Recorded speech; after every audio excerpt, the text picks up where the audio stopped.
Vamos então começar com a apresentação dos poetas contemporâneos, conteúdo estudado no decurso do 12º ano. Quando falamos de poetas contemporâneos, falamos em 4 temáticas: as representações do contemporâneo, a tradição literária, as figurações do poeta e a arte poética. Mas, em primeiro lugar, antes de passarmos às temáticas propriamente ditas, vemos aqui a representação dos poetas que são estudados no 12º ano. Estão aqui alguns que ainda estão vivos, Ana Luísa Amaral, Manuel Alegre, e também outros que já faleceram, a maior parte deles.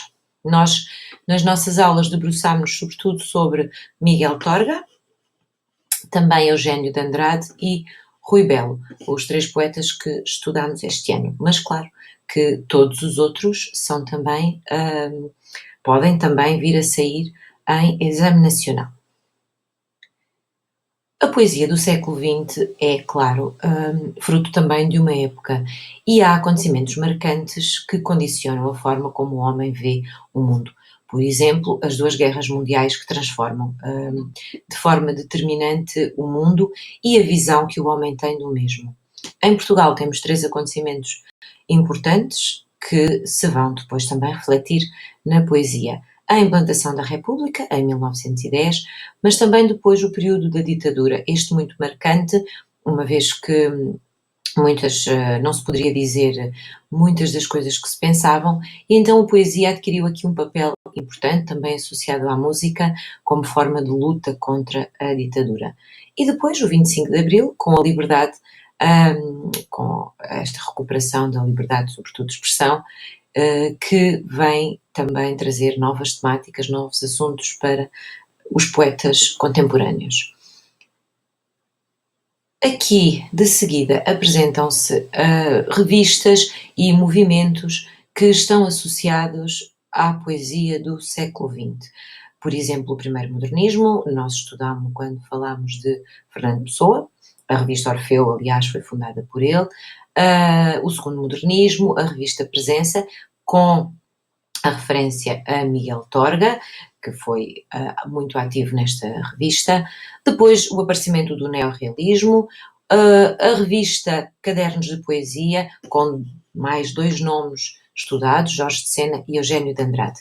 Então, para percebermos mais ou menos como é que isto se reflete, a poesia não era inicialmente publicada em livro.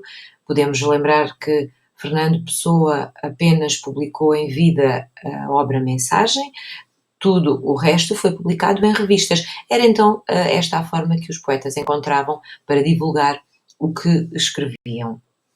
Continuando com várias tendências posteriores, temos o surrealismo, cujo o nome que surge aqui como principal mentor é Alexandre O'Neill. Depois outras revistas, a poesia experimental, já mais perto do contemporâneo, e a contemporaneidade, com autores que ainda estão vivos, como Ana Luísa Amaral e Nuno Judice. Todos os nomes aqui referidos são então, estes nomes marcados a vermelho, são então nomes de poetas que são contemplados no programa de 12º ano. Algumas características genéricas da poesia do século XX. A despoetização.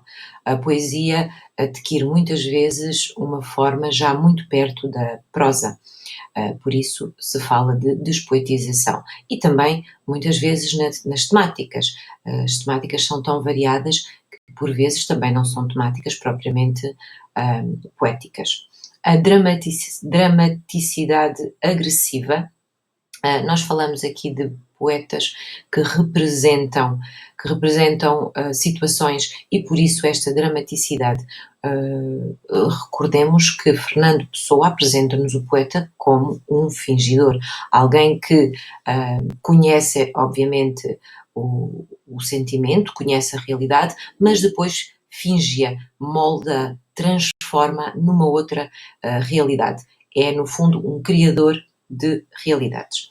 A desintegração das palavras, que deixam de fazer parte do seu campo conhecido e passam muitas vezes a integrar novos campos de significado.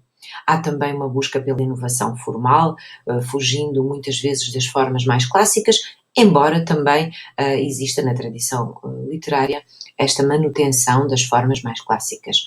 Uma fuga da realidade. A poesia tem essa função, o distanciamento da experiência comum e da língua usual. Este distanciamento da experiência já foi falado relativamente à despoetização. A discursividade e intertextualidade, muito visível também na tradição literária, poetas que recriam outros poetas, que os recordam, que remetem para textos que leram. Antes de mais, antes de serem poetas, são leitores, os poetas são leitores de outros poetas, de outros escritores, e por isso a intertextualidade é tão evidente na poesia contemporânea.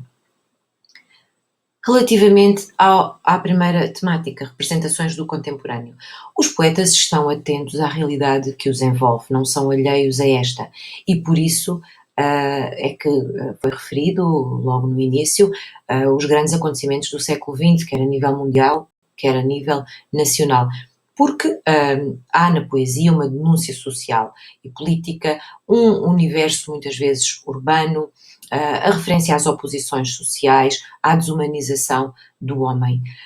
Aqui estão dois exemplos, um de Rui Belo, um poema que está no manual, que foi analisado em aula e que remete realmente para uma denúncia social.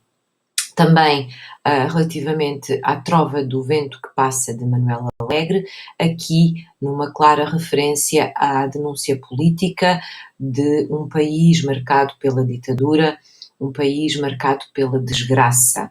O sujeito poético pergunta ao vento que passa notícias do seu país, mas o vento nada tem para lhe dizer, o vento cala a desgraça e remete claramente para uma situação política bastante opressora em Portugal. No que diz respeito à tradição literária, os poetas recriam muitas vezes os temas tradicionais e também as formas tradicionais, quer seja então pela utilização do soneto, da quadra, da quintilha ou até dos versos de redondilha, maior ou menor, quer seja ainda pelos temas tradicionais.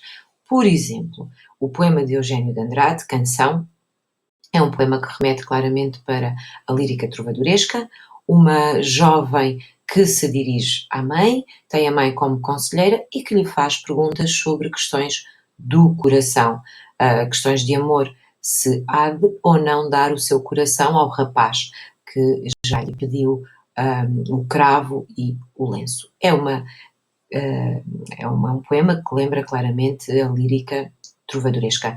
Também na forma, por exemplo, com a presença do refrão mãe, dou-lhe ou não, repetido no final de cada estrofe.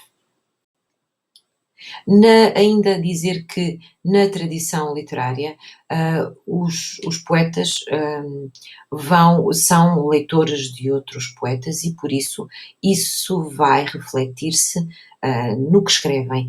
Temos muitas referências a Cesário Verde, a Camões, grandes poetas do passado que são retomados. Por exemplo, Miguel Torga, que nos fala de Camões, dizendo: não tenho palavras, cedo desmedido para a tua grandeza. É um poema que fala sobre a grandiosidade de Camões. E, claro, remete então também para esta tradição literária. Quanto às figurações do poeta, o poeta é um homem que se apresenta também na sua poesia, apresenta a sua face multifacetada, as suas diferentes faces, projeta-se naquilo que escreve e apresenta muitas vezes o que é ser poeta, a sua missão de poeta. Faz então uma reflexão sobre o seu papel, tanto no mundo, como no poema, como na vida. É o caso deste exemplo, Livro de Horas, de Miguel Torga. Temos um poema em que o sujeito poético se confessa pecador e depois se vai autocaracterizando. Quanto à arte poética, temos uma poesia que é metapoesia, ou seja, reflexão sobre a poesia, sobre o que é fazer poesia, sobre o poema, sobre a importância da poesia. Neste excerto de Ana Luísa Amaral, sobre a dificuldade de encontrar uma palavra, a palavra certa, também muito presente noutros poetas, esta busca da perfeição, busca da palavra ideal, a dificuldade de escrever. Anda desde a manhã uma palavra a perseguir-me, a espreitar-me de longe, em atitude nítida de posse, em clara posição de desafio. A dificuldade de encontrar então a palavra certa que desafia aqui o eu lírico. Para terminar, também há algo a dizer aqui sobre as formas poéticas, estróficas e métricas, sendo que há muita liberdade na forma poética, na forma estrófica e também métrica. Há transgressão, quer seja pelas palavras, pelas regras sintáticas, sinais de pontuação e utilização de maiúscula.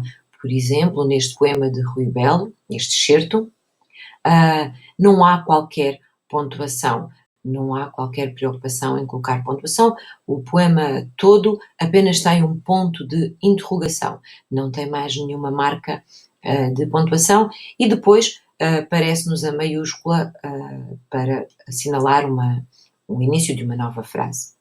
Há também, claro, liberdade estrófica, liberdade métrica, ausência de rima, embora encontremos, claro, versos rimados, mas não há este cuidado nem rimático, nem métrico, nem estrófico. Neste poema, por exemplo, vemos um verso longo, neste poema excerto de Miguel Torga, um verso longo, um verso um pouco mais curto e o terceiro bem mais curto. Não há aqui qualquer preocupação com a métrica. E bem, assim termina então esta revisão deste conteúdo de 12º ano.